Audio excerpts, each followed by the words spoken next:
1998년 혹시 어떤 때인지 기억하시나요? IMF 때입니다. 어떤 증권회사의 국제부에 근무했던 47세의 김모 씨는요, 인생의 큰 위기감을 절감하게 되었습니다. 해외 유학까지 하고 다녀온 유능한 직원이었습니다. 그런데 직장 동료, 상사와 갈등이 있었네요. 그랬더니 어느 날 이사님이 불러서 이렇게 얘기하십니다.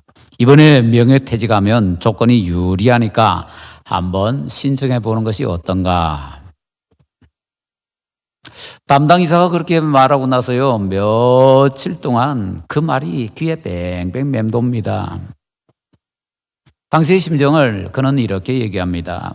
경제 능력을 잃어버리면 아내와 자녀들에게 무시당하지 않을까 하는 생각이 제일 앞서더군요. 밤에 잠을 못 잡니다. 한 달 동안에 체중이 4kg나 빠져버렸습니다. 그런데 그걸 잘 모르지만은 40일 동안 저녁에 금식 기도하며 기도하는 아내와 어머니를 보면서 내가 이 위기를 인생의 전환점, 터닝포인트로 만들어야 되겠다라고 결심을 하게 되었습니다. 이 고난도 하나님께서 주신 기회야라고 생각을 바꾸니까 그 불안하던 마음이 안정이 되어가기 시작했다라고 합니다. 그는 이제 가족들 다 모아놓고 아내와 가족들에게 자기 가슴속에 담고 있던 그 얘기를 다 털어놓으면서 이해를 구했습니다. 가장 상황이 나빠지면 어떻게 될까라는 것을 생각을 하면서 그것조차도 나 받아들이겠다라는 마음의 준비를 하였습니다. 그랬더니 과감하게 새로운 길을 걸어갈 수 있겠더랍니다. 그래서 회사에 퇴직 신청을 하고 평소에 거래하면서 사귀고 있던 싱가포르의 외환 딜러의 추천을 받아서 새 직장으로 옮겨갔습니다. 퇴직금 받아서 집 사는 둥 이런 것 때문에 졌던 빚을 다 갚고요.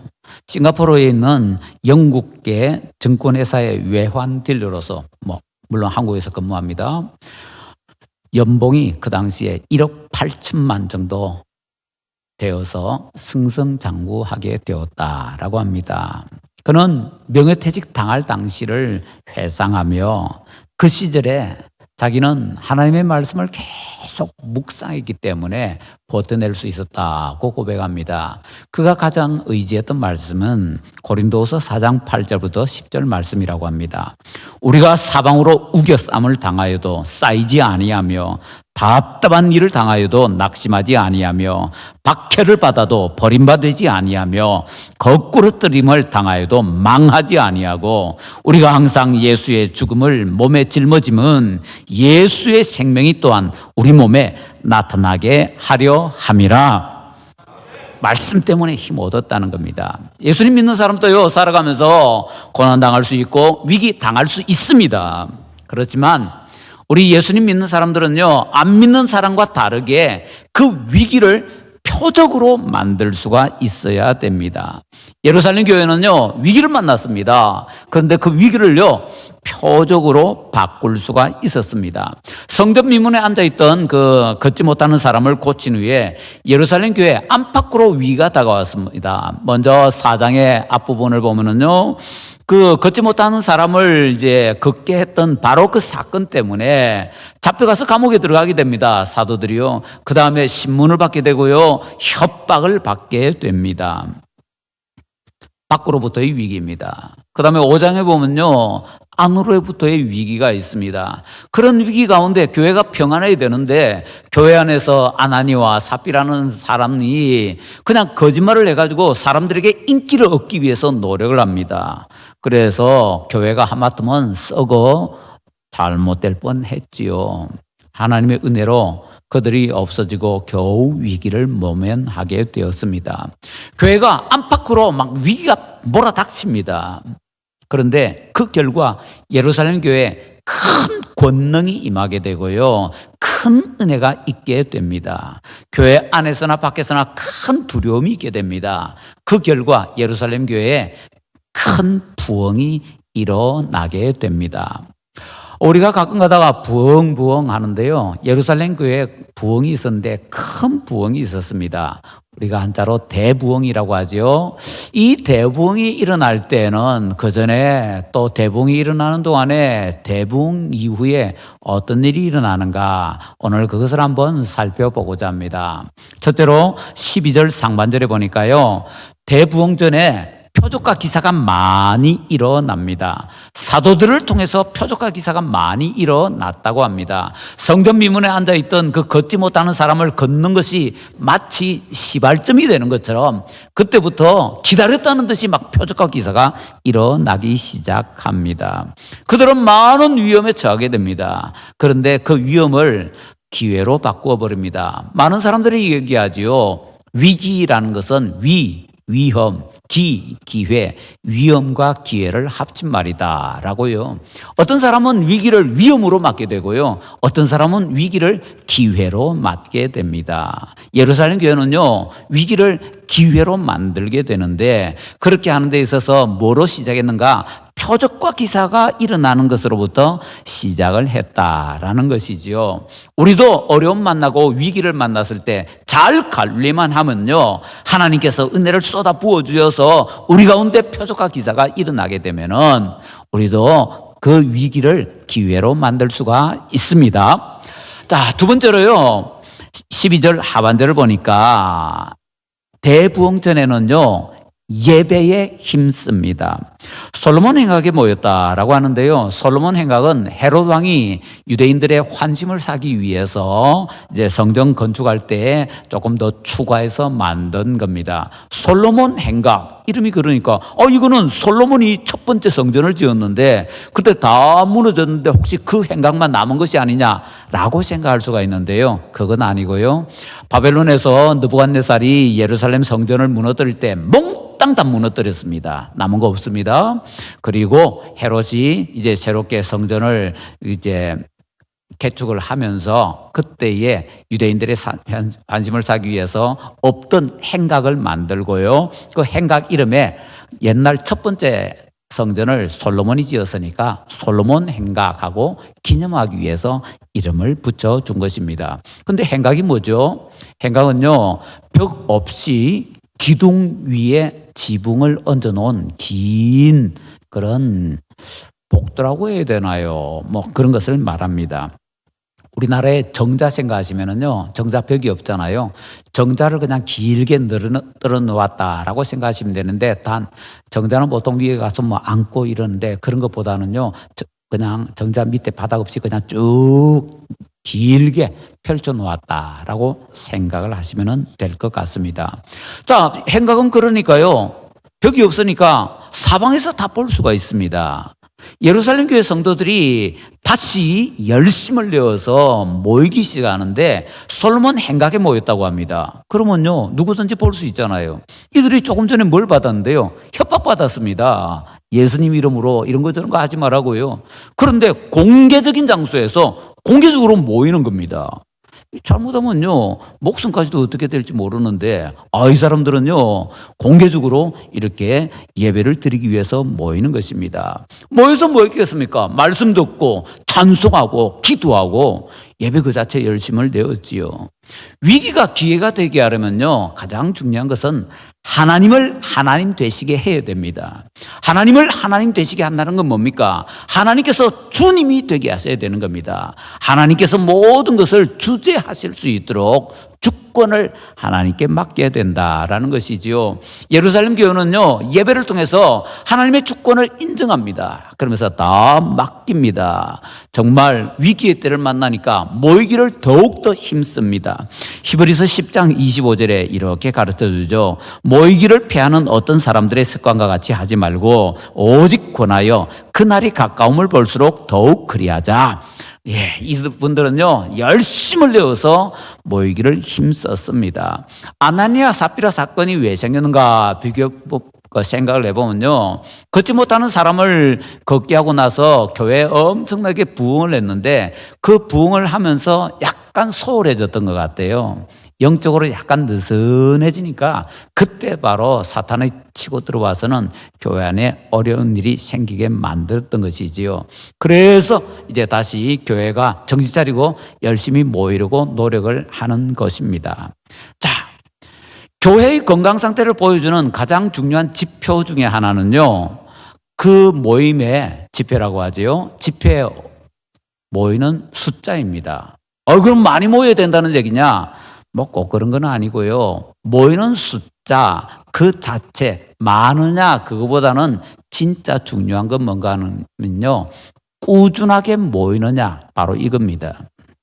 요즘은 이제 각 교회마다 이런 것을 굉장히 많이 느낍니다. 주 5일제다, 뭐 휴일도 많고요, 또 뭡니까 대체 공휴일이다, 이래 되면서 교회마다 이제 모이는 숫자가 고무줄이 됩니다. 휴일이 많은 주간에는요 쫙 빠졌다가 휴일이 없는 주간에는 다시 회복했다가 뭐 이렇게 됩니다.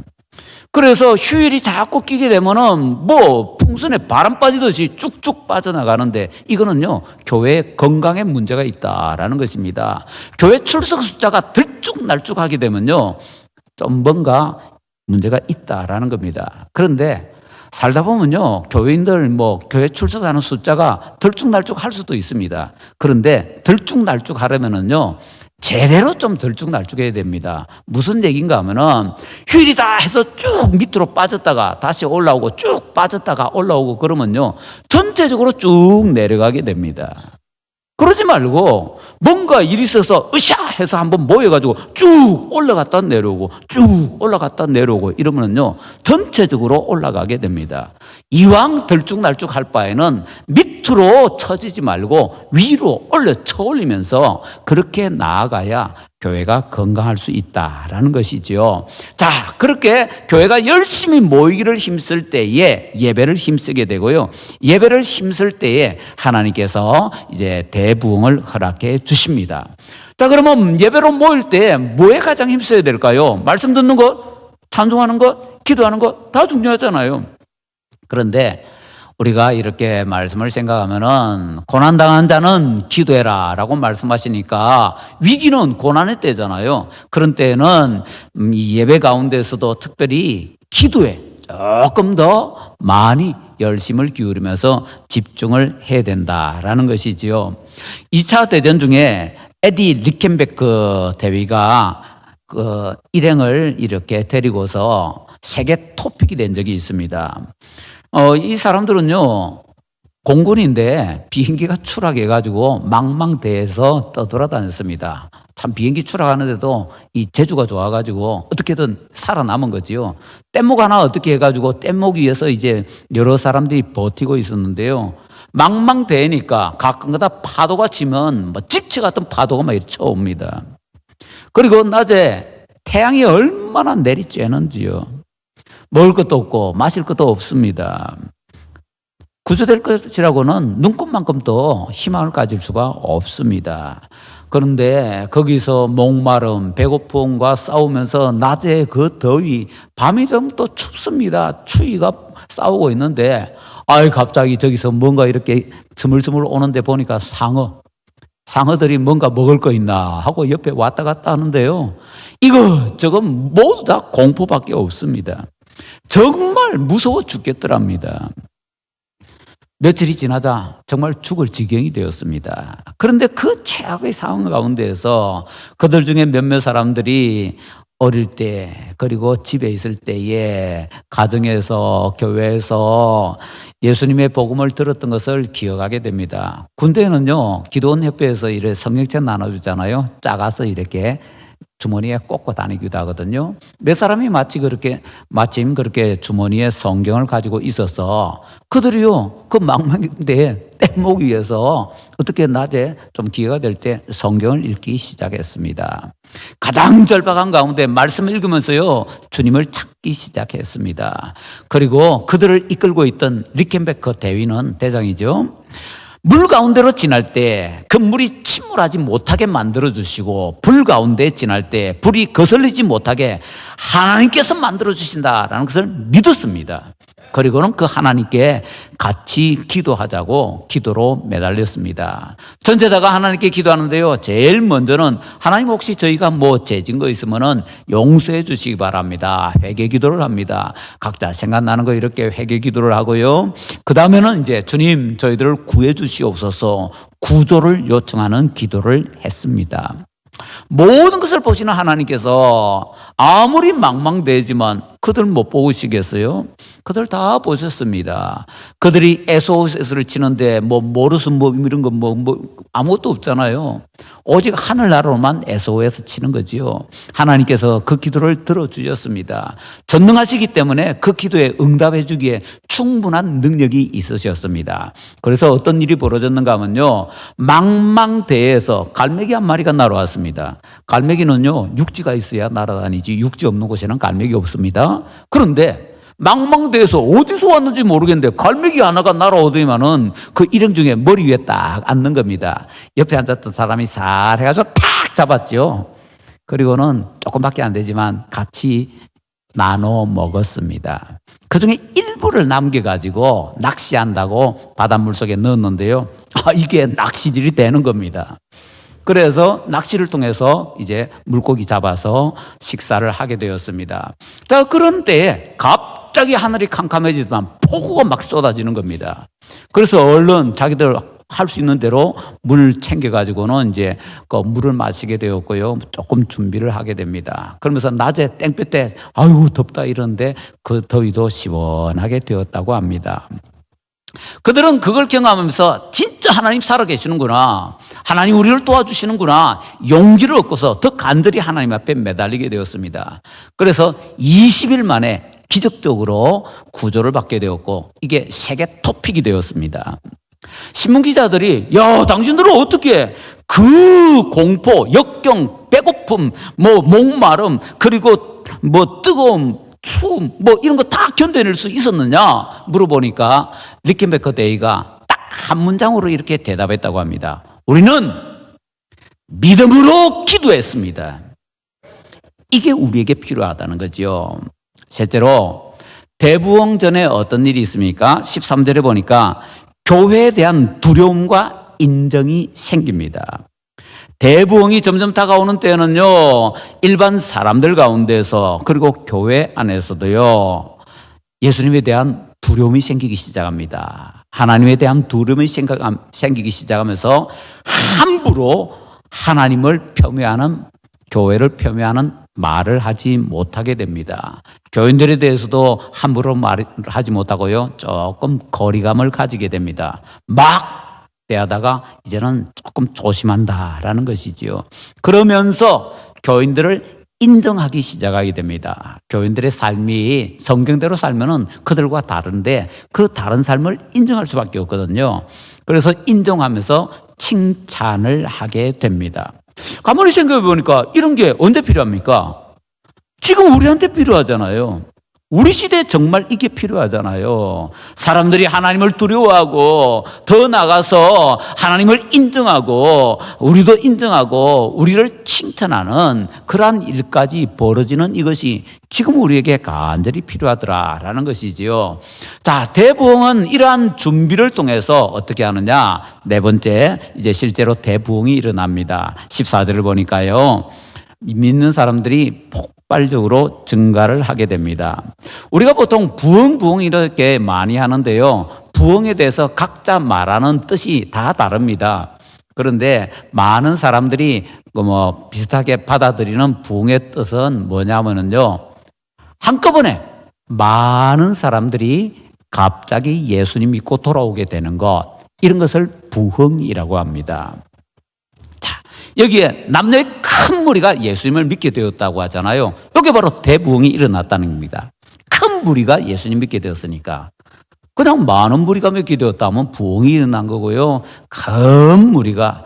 그런데 여기서 여자 회심자들에 대해서 이제 말을 하기 시작합니다. 지금까지는 남자에게만 관심을 가졌는데요. 이제 여자들이 믿은 사람들이 많이 있었다라는 것을 이제 초점 잡아서 얘기하기 시작합니다. 그리고 특징적인 것은요, 남녀의 큰 무리더라라고 말하고 있는데, 요 사건 이전에 보면은 뭐 3,000명, 4,000명 숫자를 얘기합니다.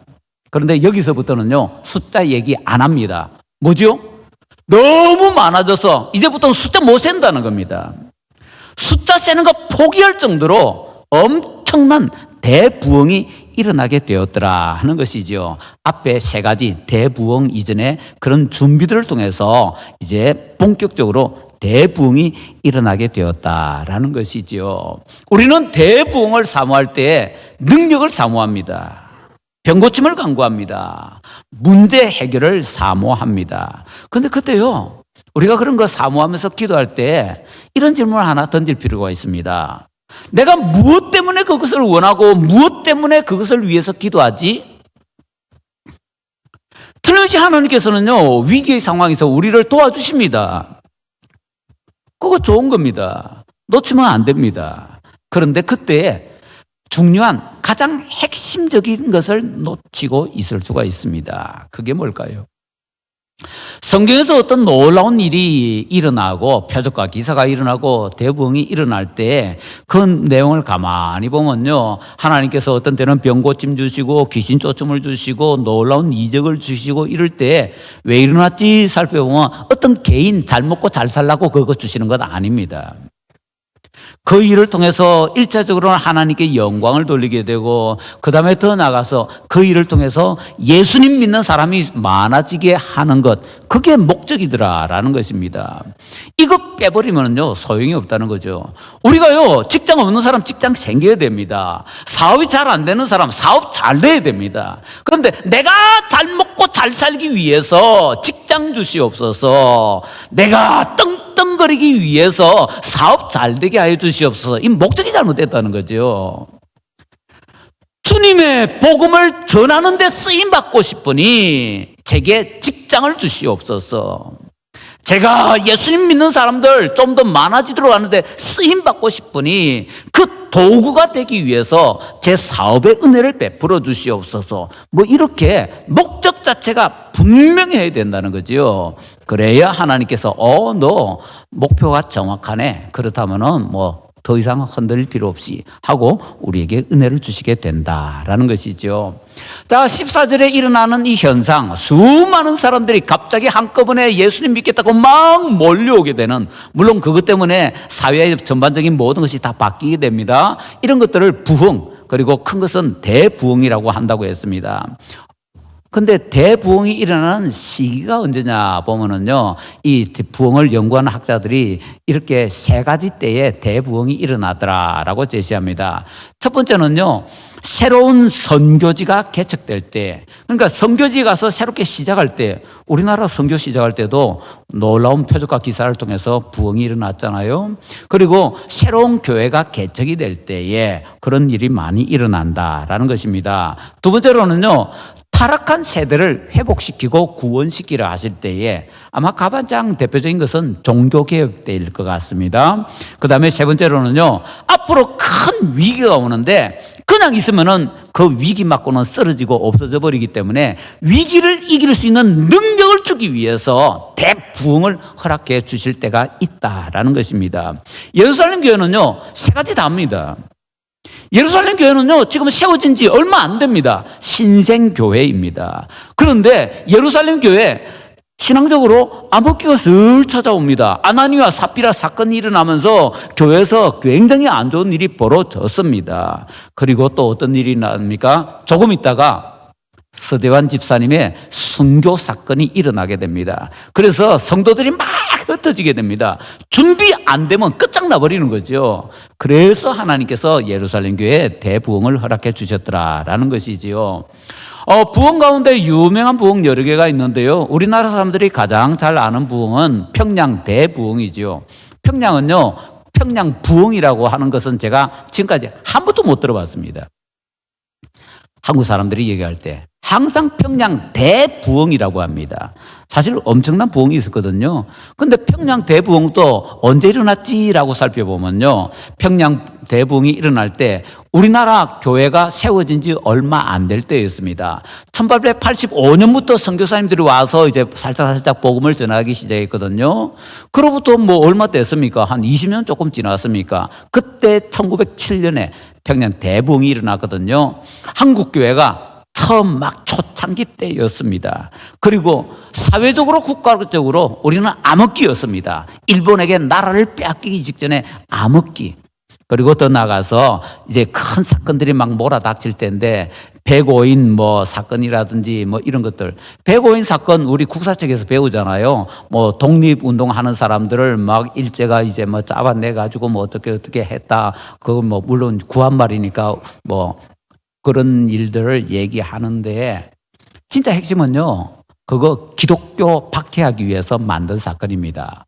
왜냐하면은 백오인 사건이라고 해서 잡혀간 사람들의 대부분이 기독교인들입니다. 기독교인 가운데서 독립운동하는 사람들을 요리조리 엮어가지고 만들기 위해서 했던 것이 백오인 사건이었던 거지요. 이런 어마어마한 일들이 있기 때문에 그래서 하나님께서 우리에게 평양 대부흥을 허락해 주셨던 것입니다. 평양 대부흥이 일어나고 그 다음에 어떻게 됩니까? 우리나라가 일본에게 나라 뺏기잖아요. 평양 대부흥이 없었더라면은 우리는요 광복이라는 게 있을 수가 없습니다. 지금 현재 우리 한국교회가 있을 수가 없습니다. 평양 대부흥을 통해서 준비를 하고 능력을 얻었기 때문에 일제시대의 그 고난 가운데서도 교회가 압박을 견뎌내면서 신앙을 지켜나오려고 끙끙거릴 수가 있었고요. 그리고 그러한 사람들이 독립운동을 하면서 우리나라가 세계적으로 독특하게 독립운동 했던 사람들의 그런 도움이 있으면서 해방이 되게 되는 그런 일이 일어났더라 하는 것이지요. 교회만 볼까요? 1923년까지 우리 장로교에는 헌법이 있거든요. 장로교 헌법에 이런 문구가 있었습니다. 금일에는 이적 행하는 권능이 정지되었다. 선교사님들의 신학입니다. 이 시대에는 이적이 안 일어난다. 기도해봤자 기적이라는 것은 없어. 그게 장로교 헌법에 있었습니다. 그런데 그때에 1923년에 그거 잘못되었으니까 개정하자라는 그런 요청이 이제 올라오게 되었습니다. 그 내용은 지금도 이적 기사가 있을 수 있느니라 이겁니다. 아쉽게도 선교사님들이 힘이 좀 강해가지고 그거 채택되어서 개정하지는 못했습니다. 그때는. 자, 그런데 그런 어간에 뭐가 있었는가 하면요. 황해노예에서 이적 명증회라는 것을 만들었습니다. 우리가 잘 아는 유명한 김익두 목사님을 통해서 이적이 많이 일어났거든요. 특히 저기 대구 근교에서 걷지 못하는 아이가 애 이름 또 두수라고 나옵니다. 걷게 되는 사건이 일어났는데 우리나라 동아일보에 토픽으로 나오게 되었고요. 동아일보 그 토픽을 따라서 전 세계 토픽이 되었더랬습니다. 그게. 그 정도로 유명한 사건입니다. 그런 기적들 일어났죠. 김익두 목사님을 통해서 여러 가지 기적이 일어났죠. 그 외에 또 다른 기적들도 많이 일어났거든요. 그런 것들에 대해서 증인들하고 증거들 다 모아가지고 그걸 책자로 만드는데 이적 명증회. 명증. 앞뒤 바꾸면 뭡니까? 증명이 되겠지요. 그것을 증명하는 그런 책자를 만들어냈더라라는 것입니다. 자, 이렇게 하나님께서는 대한민국을 사랑해 주셔서 그런 표적과 기사를 통해서 엄청난 부흥을 주시고 그런 부흥 연장선상에서 우리가 계속해서 힘을 얻을 수 있도록 만들어 주시더라라는 거지요. 자, 우리나라가 대부흥 이후에 그런 일이 있었다라는 것을 생각할 때에 이제 다섯 번째 마지막을 살펴볼 수가 있습니다. 다섯 번째는 15절 16절에 보면은 대부흥 이후에는 어떤 일이 벌어지는가? 더 큰 표적과 기사가 일어나게 된다라는 것입니다. 왜요? 다시 첫 단계부터 새롭게 시작하는 거지요. 더 큰 대부흥을 준비하게 되는 것이지요. 베드로, 요한, 초대교회 사도들이 표적과 기사의 삶을 살게 됩니다. 그러면서 계속해서 표적과 기사가 더 크게 일어나는데 그전에는 없었는데 어떤 일이 벌어지는가 하면은 베드로가 지나갈 때에 길거리에서 베드로 그림자가 덮이는 사람들이 벌떡벌떡 병자들이 일어나게 되는, 귀신 들린 사람들에게서 귀신이 쫓겨나게 되는 그런 놀라운 일이 벌어지더라라는 것입니다. 어떻게 해서 이런 일이 일어날 수 있었을까요? 이렇게 추측을 할 수가 있습니다. 베드로의 그림자가 덮인다라는 그 단어가 이 사도행전 사람이 이제 누가잖아요. 누가가 쓴 다른 책인 누가복음에 두 번 더 기록이 되어 있는데 그걸 보면요, 이런 내용이 있습니다. 누가복음 1장 3절에 보면요, 천사가 대답하여 이르되 성령이 내게 임하시고 지극히 높으신 이의 능력이 너를 덮으시리니 하나님의 영광이 마리아를 덮는다는 겁니다. 바로 그 표현. 그 다음에 또 누가복음 9장 34절 말씀, 이 말할 즈음에 구름이 와서 그들을 덮는지라. 변화산에서 영광의 구름이 제자들을 덮는 바로 그 사건. 그러니까 결국엔 뭡니까? 여기 덮는다라는 표현이 뭘 쓰는데 사용되는가 하면요, 하나님의 영광이 덮어주는 것에 사용됐더라라는 거죠. 단순하게 베드로 그림자만 덮어가지고 뭔 일이 일어나겠습니까? 베드로 안에 예수님께서 함께 하시기 때문에 함께 하시는 예수님이 지나가시니까 예수님의 그림자에 의해서 그런 놀라운 표적이 일어나게 되었더라 하는 것이지요. 예수님 없이는 베드로는 아무것도 아니잖아요. 윌리엄 퀘일이라는 분은 이 사건을 이렇게 묵상하다가 이렇게 우리에게 얘기합니다. 우리의 그림자를 통해 회심자를 얻기까지 우리의 신앙은 올바르다고 할 수 없다. 죄송하지만 저는 제 그림자 통해서 예수님 믿는 사람 만든 적이 없는데요. 여러분들은 그래 보셨어요? 이런 문제가 생기는 거죠. 이거 어떻게 하죠, 우리는? 그래서 다시 한번 저 남아공 사람들을 통해서 한번 생각을 해볼 필요가 있는 것 같습니다. 남아프리카 공화국의 원주민들 가운데는 이런 표현이 굉장히 유명하답니다. 정말로 당신은 그림자를 던집니다. 이거 뭐죠? 남아공의 그 원주민들은 이렇게 생각한답니다. 우리가 눈으로 보는 어떤 사람의 그 모습 그 자체는요, 그 사람의 전체다가 아니라고 합니다. 가장 중요한 본질을 우리가 볼 수가 없기 때문에 다 못 본다는 거지요. 그래서 눈에 보이지 않는 것까지 볼 수 있는 사람을 진실한 사람이라고 하고요, 그런 진실한 사람이 자기 그림자를 던진다라고 표현하는 겁니다. 정말로 당신은 그림자를 던집니다. 이거는요, 그 말을 듣는 사람이 진짜로 진실한 사람으로서 많은 영향력을 미친다, 이런 표현을 쓴다라는 것이죠. 베드로가 그림자를 던졌다라고 남아공식으로도 표현을 할 수 있을 것 같습니다. 바로 그런 입장에서 우리의 그림자를 통해서 표적과 기사가 일어날 수 있다면은 최고로 좋겠지만, 그렇게 표적과 기사가 일어나지 않는다면은 남아공식으로라도 우리의 그림자를 던질 수가 있어야 된다라는 거지요. 그러기 위해서는 어떻게 됩니까? 우리가 지나간 자리마다 나 인간 성령이, 나 인간 누가 지나간 흔적만 남는 것이 아니라 우리가 믿는 예수님, 우리 속에 계시는 예수님께서 지나가시는 흔적이 남아야 된다라는 것이죠. 그걸 사모하십시다. 자, 진실로 오늘날처럼요, 예수님의 표적과 기사가 눈에 보이도록 좀 일어나야 되겠다라고 소원되는 때가 없는 것 같습니다. 왜요?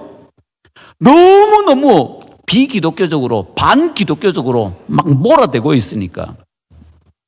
이제는요, 밖에서만 반기독교적으로 하는 것이 아니라 안에서도 반기독교적으로 하고 있습니다.